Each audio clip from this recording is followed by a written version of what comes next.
Comrades, we have an incident. We have a pretty serious breach of security and protection at my home. My horse, of which I tamed in the previous episode, has gone missing. It has escaped.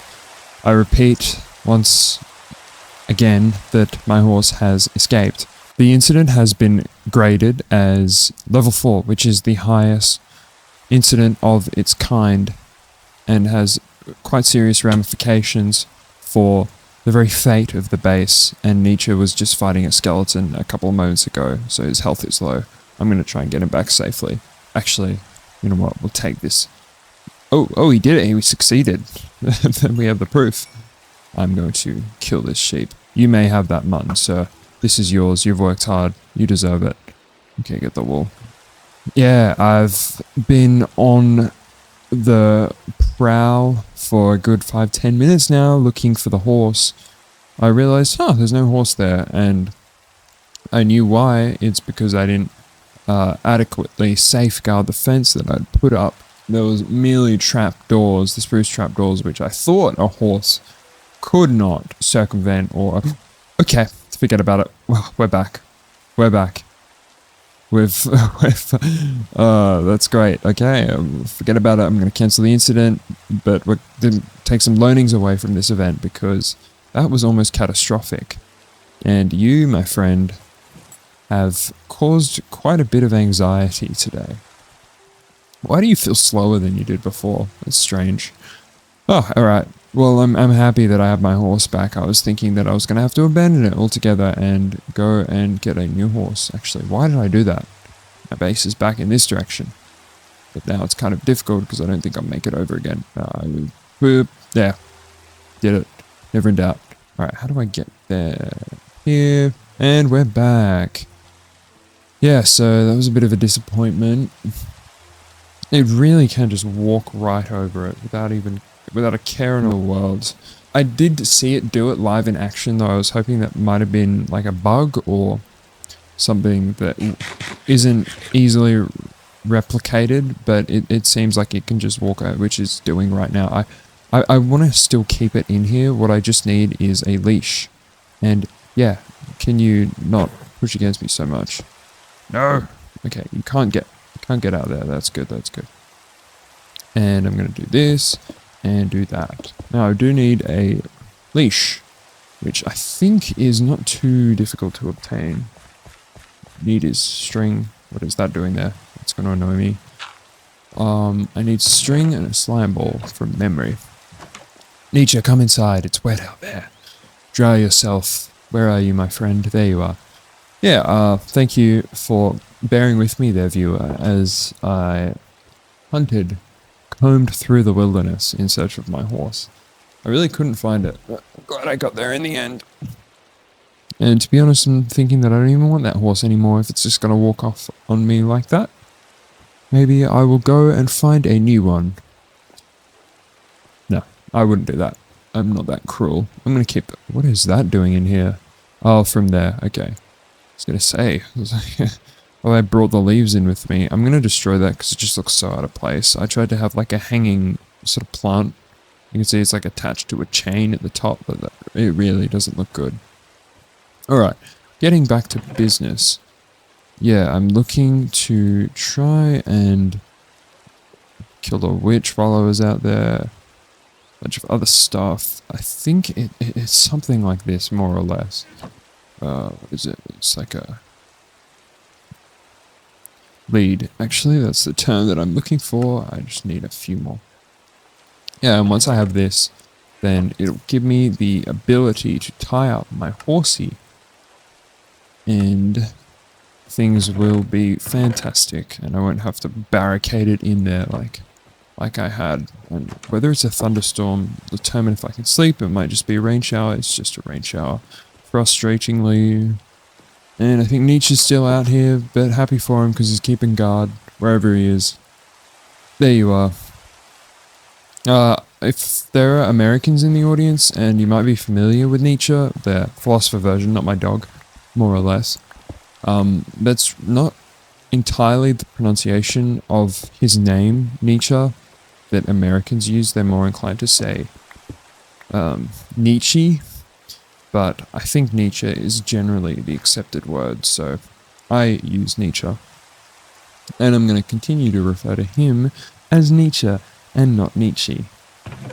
Yeah, there has not been... Okay, I'm going to take some of that leaf litter out of here. There's not been much progress that I've made since the last episode on anything, which is good, more or less. I have other little path going here. I'm going to keep the path going in a different direction. What I want as well is a bit of hay, so I can get started with making the hay bales.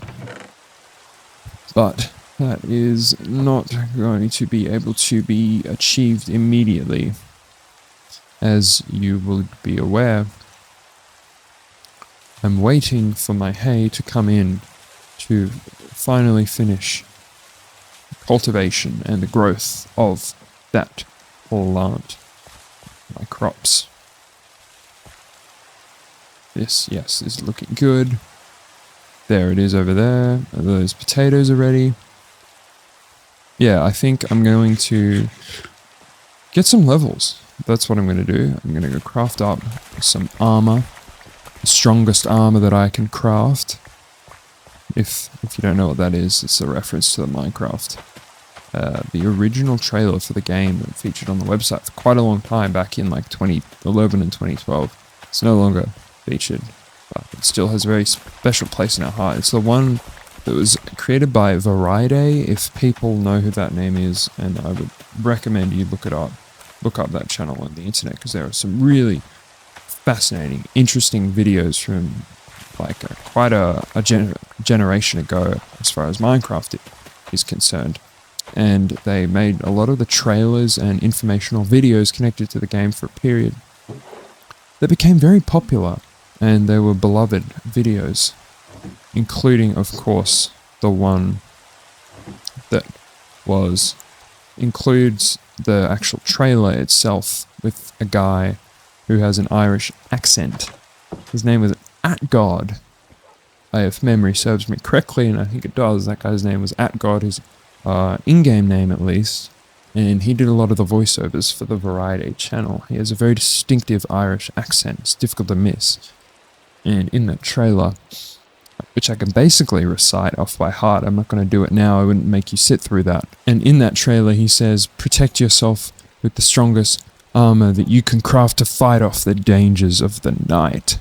And it's quite inspirational, as far as I was a young lad watching that video, and then couldn't wait to get onto the game and play it for myself and craft said armor. And all these years later, I'm still crafting armor to protect myself from the dangers of the night.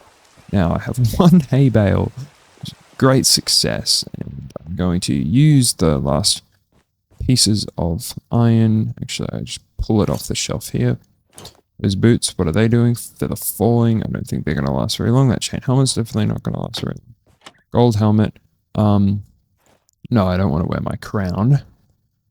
I'm not going to put my crown on. And I did just sleep, so you might be thinking, why'd I bother doing that if I'm going to, go off and fight the mobs, but we won't fight the mobs just yet. I'm going to do a bit more housekeeping around the property and clean things up a bit more.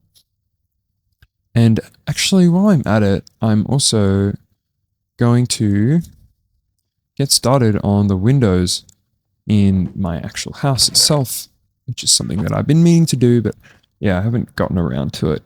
And that is going to include as well trying to make use of scaffolding so I can get to the roof, onwards and upwards. I think it's like, yeah, this is how you do it. And that should be enough. And there we go, like so. Where am I going to have it? I'm going to have it here, more or less. I'm going to put it here. Actually, I don't like it how it goes into that room. I'll put it here. Yeah, I like that. It's an appropriate place to put it. And it's going to look something like so.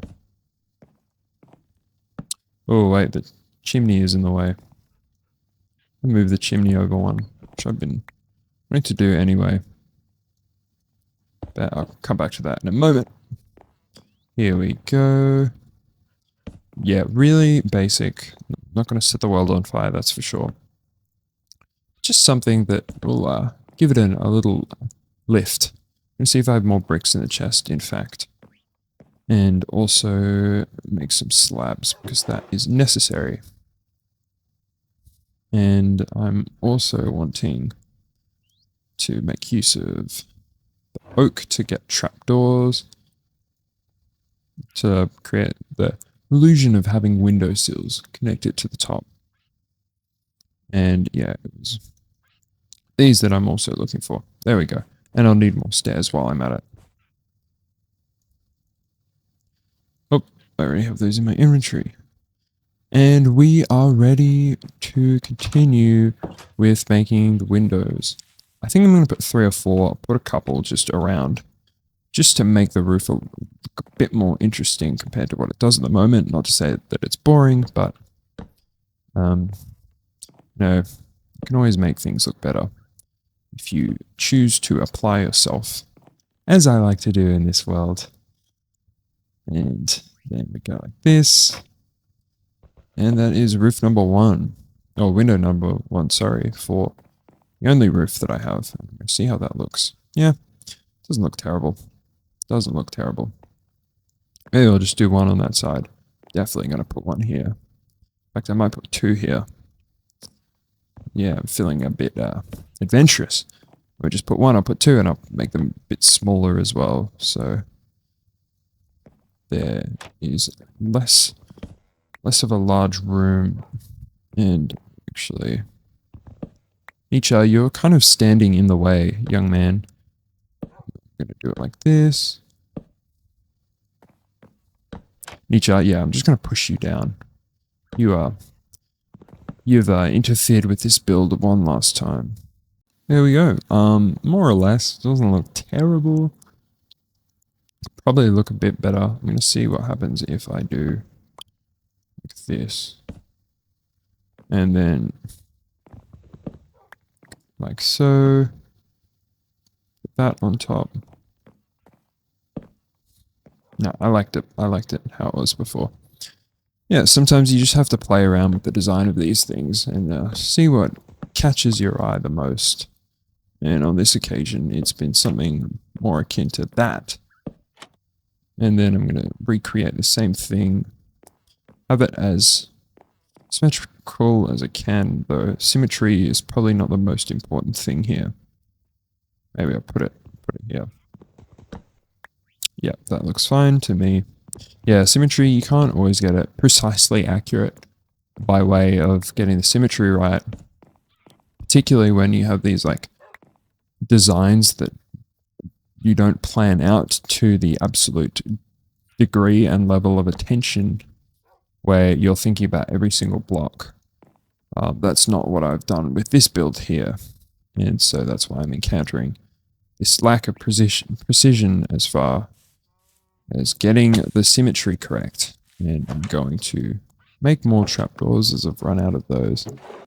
So these 2 are now installed, and while I was at this vantage point, I also realized that I can kind of see the barn from here as well. And it really is lacking for detail, so I'm going to need to think about how I can uplift that, particularly the roof.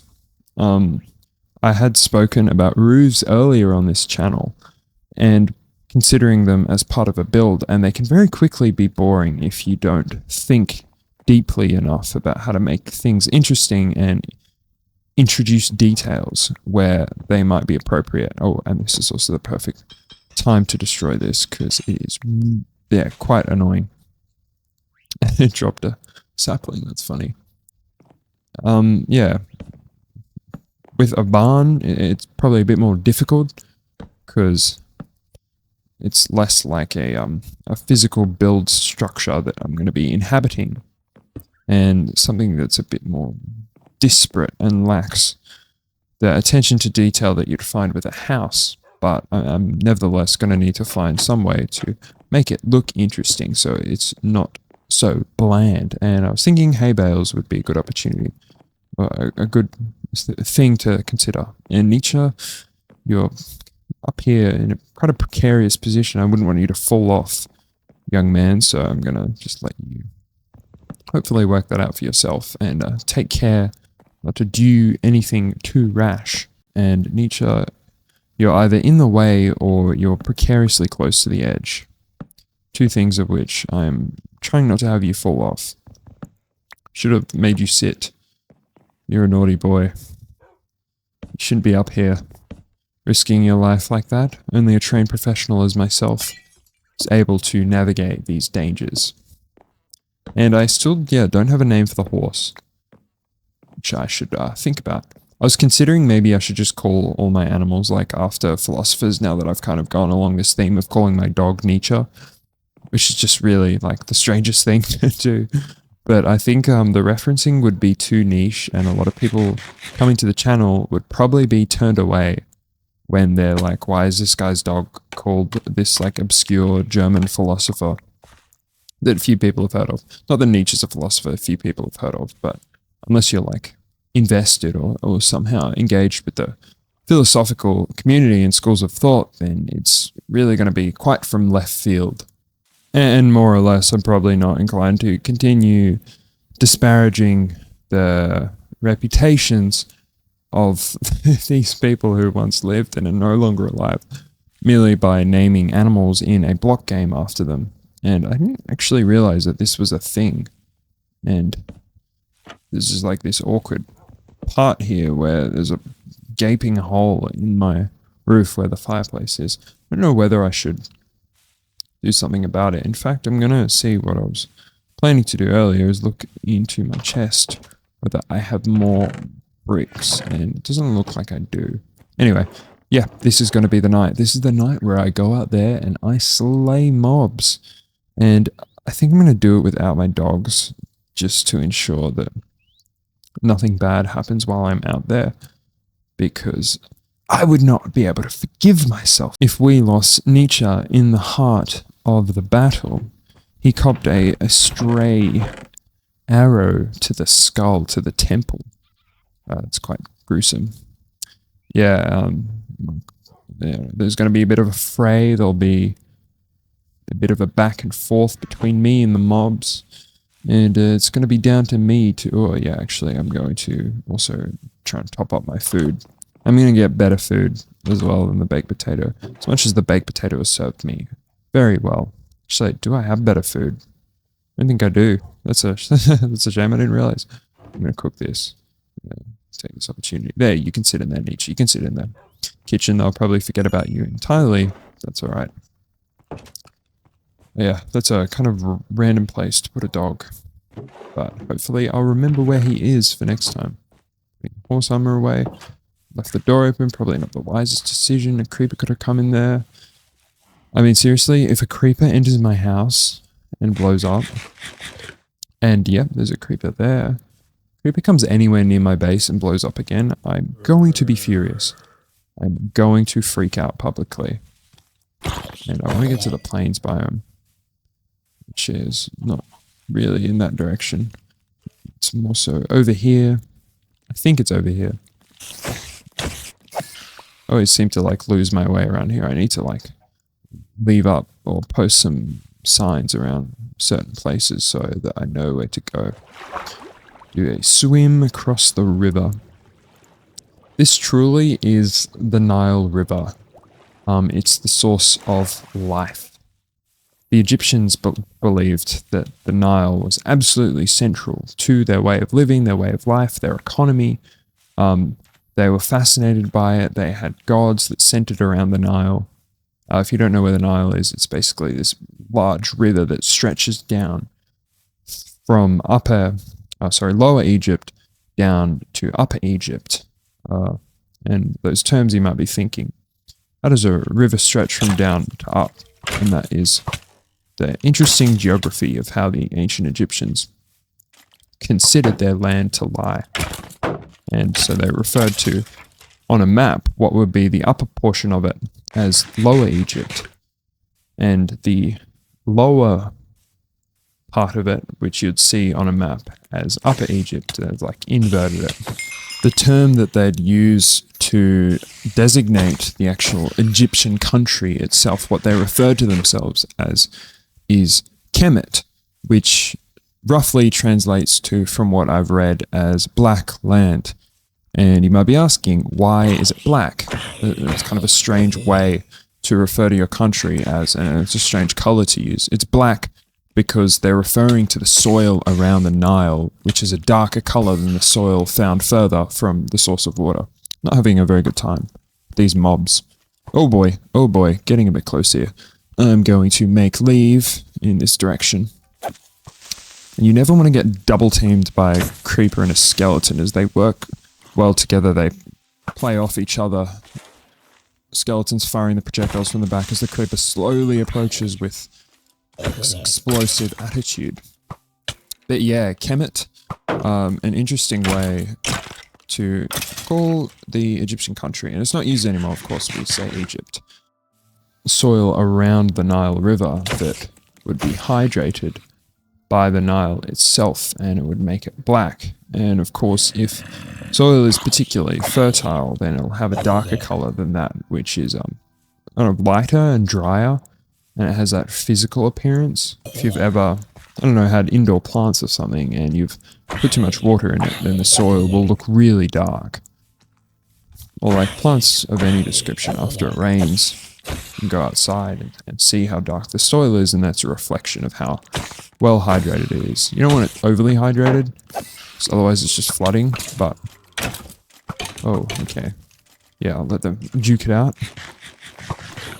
Oh wow, they're all going for each other. Double team you, because you pose the largest threat. And you, my friend, are doing pretty well here. Oh boy. Yeah, almost got me. That skeleton, damn. You were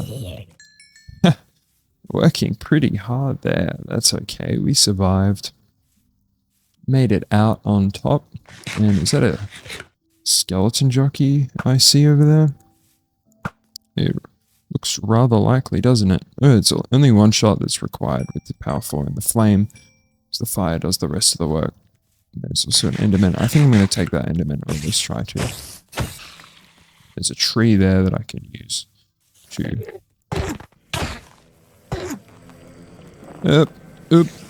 Yeah, right opportunity. You just go away, my friend. Make it rather easier for me. There's multiple junctures in this episode alone. We've almost died, but I haven't. I've stayed alive. And it's really in the interest of my levels that I stay alive. Because if I die, it's just going to completely reset. And kind of the whole purpose of this is to get to like level 33. I don't think I'm going to get to level 36. Yeah, I'm nowhere near getting to level 36, but I can at least get part of the way there to 33, and I'll have 2 more enchants. I think I'm going to try and go for a weapon, a better weapon at the very least. And that's why. That is why that is happening. Shield broke. I say, why am I not being able to block these arrows here? You are avoiding me. Should do the trick on that guy. And you are also annihilated. Oh, you didn't die, but you did die then. Oh, this is tense. This is I'm more involved in this, invested in killing these mobs than I anticipated I would be. Not easy business. There are a lot of skeletons. I have plenty of arrows. I'm just gonna pick them off. I can manage to shoot accurately. Remember, it's only one shot that's required. Plenty over there. Up. Yeah. That's good. And get the creeper. Oh man. Some people comment and say that these videos are quite relaxing. I don't think this episode is going to be one of those really relaxing episodes where it's just ASMR gameplay, cozy Minecraft, as I've marketed these videos as. But I hope that I've been able to retain my cool as much as possible, calm and collected while playing the game and navigating the seriousness of these creatures. And I think I shot that creeper, so I was pretty confident it was only one hit. It would have been a bit of a disaster otherwise. Yeah, I haven't been able to get to level 33, which is not the biggest issue, but it would be better were I able to do so. Getting part of the way there. I'm just trying to think what other activities you could uplift your experience with. Can't quite think of any. Yeah, sorry for going on that little tangent about Egypt as well. There are a lot of other things that I do know about the Nile and its significance. There was a god by the name of Osiris who had been drowned by his brother, in fact, in the Nile, and it had a fairly significant story to the canon of the Egyptian religion, because he'd been later revived, or at least not fully revived into physical form, that he lived in the Egyptian equivalent of heaven, the Duat, as what I remember. And he'd also had his, for lack of a better term, his seed extracted from his body, and his wife, Isis, produced a child from that seed. And this is after he'd been drowned by his brother. And that all happened in the Nile. So it bore overall significance to the Egyptians, as they thought that the Nile had been a site by which their gods had fought and died. And I have decided that I should lop some trees while I'm at it, as I just encountered my little pine plantation, and I have more projects involving spruce on the horizon, so I'm going to take advantage of this while I'm here. And the final thing that I wanted to share about the Nile River and its significance, and perhaps why I was... maybe I've been drawn to rivers, because they are interesting things, and they are generally sources of life. The Egyptians are the best example of this. I think in either direction of the Nile, like within 20 kilometers, I think it is, you'll find like the overwhelming majority of civilization lined along that river. I'm not sure if that's still the case, as it was back in antiquity, in the deep ancient past of Egypt, though certainly. It holds a significant place, the Nile does, to overall Egyptian society. But in the capital, or what was then the capital in ancient times, it did move around throughout history, and under certain dynasties they'd nominate a different political capital or a cultural capital or economic capital. It's not like it remained one capital throughout the entire thousands and thousands of years. It was some like 4,000, 5,000 years of history anyway.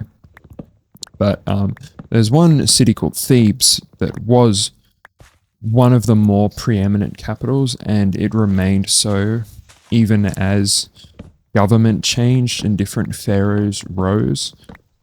And in Thebes, which is now called Luxor, there is... oh, these two saplings are right beside each other. You'll find that on one side, the West Bank, there used to be what was the necropolis, so basically where they would house the dead. It was the graveyards, and they put that on the west side of the Nile River as opposed to the east, and the east was where like the city dwellers were. And that is because it had some symbolic significance to the idea of the sun setting in the west, signifying going down and death and darkness, and that's what they would associate the idea of death with, is the setting of the sun. Meanwhile, in the east, the sun rises. So that is symbolic of life and a new beginning. I think that's pretty beautiful. It's a very interesting way of structuring your city, and where you want to place your necropolis as far as city planning is concerned is that you're injecting these spiritual and moral guidelines. And yeah, I actually don't know exactly how it looks today, whether or not that principle has been... You would think so, more or less, that they would continue to plan the city consistent with that, or at least have some respect to the tradition as it once existed. But of course, we're talking about movements of a country and a city spanning thousands of years. I mean, it was really like 3,500 BC that it emerged as a dominant powerhouse, and that's when you had some of the great dynasties that cropped up. And it's what much of modern day interest in Egypt is fascinated with, those dynasties, such as the New Kingdom, the Old Kingdom, the Middle Kingdom, and then they have what's called the intermediate periods between those. But then, of course, it was like in the Ptolemaic period, and that really the Romans, towards the very end, into the millennia beginning with zero. So at that point, we're no longer really talking about antiquity as we know it, and it's kind of bleeding into what came afterwards, which was the fall of the Roman Empire. Anyway, that is enough historical discussion for one episode. Yeah, and that's not an exhaustive timeline of events in Egyptian society. This is just what I remember from my studies a couple of years ago. You'd have to refer to the map itself to really get a full picture for how things changed over time. And my inventory is very full, and it's getting to me now, because I want to start taking things home with me, particularly saplings, which, yeah, I want to do a big spruce sapling effort before I leave, so by the next time I come back here, I will just be able to pick up where I left off in terms of lopping and collecting this wood. I am now back as the sun is setting. Just reflecting, I mean, this has been a very full episode. I've done a whole range of tasks, and it's going to be a fun time like cutting this up and watching this video back, because I do feel like a lot was accomplished. And yeah, I've gotten my levels up. I'm almost at level 33. I have all this wood now that I've been able to bring back, and I'm going to need a new chest to store my wood. I just extended this out, actually. But it's kind of annoying how they're not together, so I'm going to put the wood in here and then move all these miscellaneous blocks that I've been keeping into the chest over here. I'm going to put it in the very corner. And this is all going to go in here. And then I have some other miscellaneous items go into this chest. There's nothing better than like just being able to empty everything into a chest at once and not like think about it in too much granularity. Like doing something like this is very satisfying. It's almost like when you finish an assignment or something and you're able to close out all of your tabs. Like the very end of it, you spin your paper and you're just like, okay, this is all behind me now. I can just move on from doing this and thinking about this work any longer. Maybe I'll use this chest to put all of my spruce related items, and then this chest there can be dedicated to oak. That's pretty good. I'm actually happy with how much I have there. That should at least last me another like 3 episodes before I have to go back.